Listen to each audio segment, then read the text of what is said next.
Сәлем, барша жан әлеміне құмар, санасын Алла ашқан керемет жандар. Менің атым Ақмоншақ.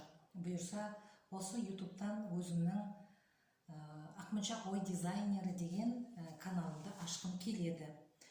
Бұл каналды ашқандағы мақсатым не? Әрине, қазір кезде өзі бір қызық заман болып кетті ғой, барлығы да не істеп не қойып жүргенін біліп жатқан ешкім жоқ. Өмірдің мәнін таба алмай жүрген адам, әйтеуір тағы біреулердің денсаулығы жоқ деген сияқты, тағы біреулердің тағдырлары, міне осындай қым-қиғаш заман қазір.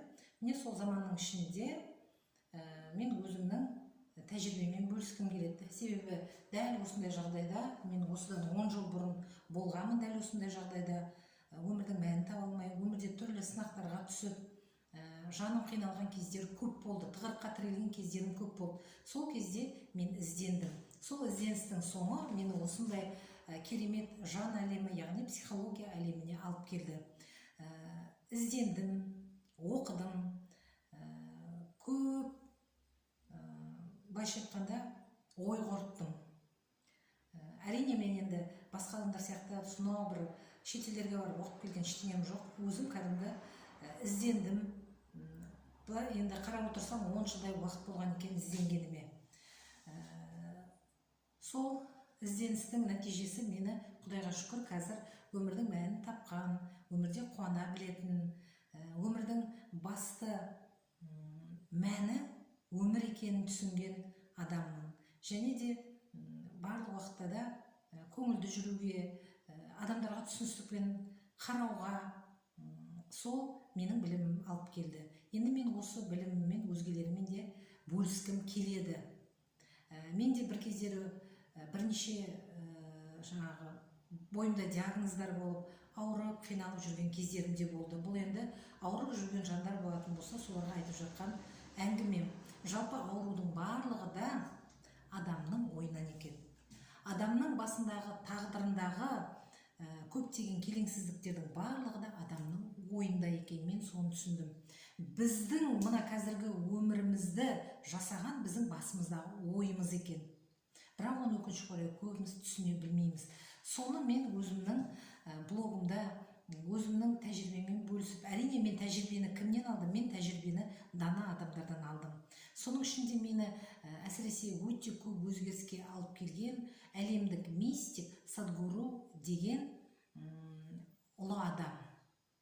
Себебі қазір бүкіл әлем бойынша мықты-мықты үлкен мекемелер болсын, үлкен әлемдегі президенттер болсын, осы Садгурумен ақылдасып, сол Садгурудың ілімімен, былайша айтқанда, сол Садгурудан сабақ алады, білім алады.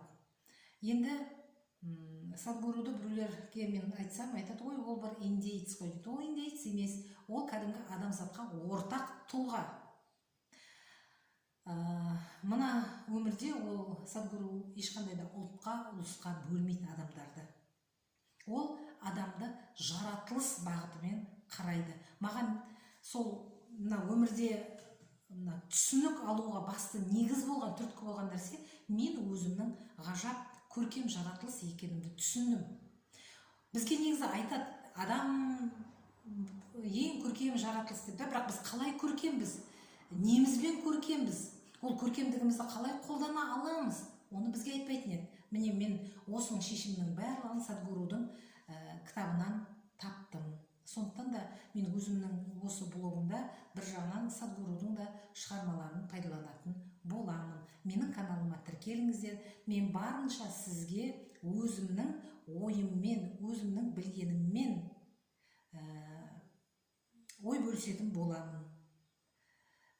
Жалпы болашақта мен алдымызда көп ауырып жүрген адамдарға барлығы да барады, қазір больницаға барады, УЗИ-ға түсеміз дейді. УЗИ деген не, биополе деген не, энергетика дегеніміз не?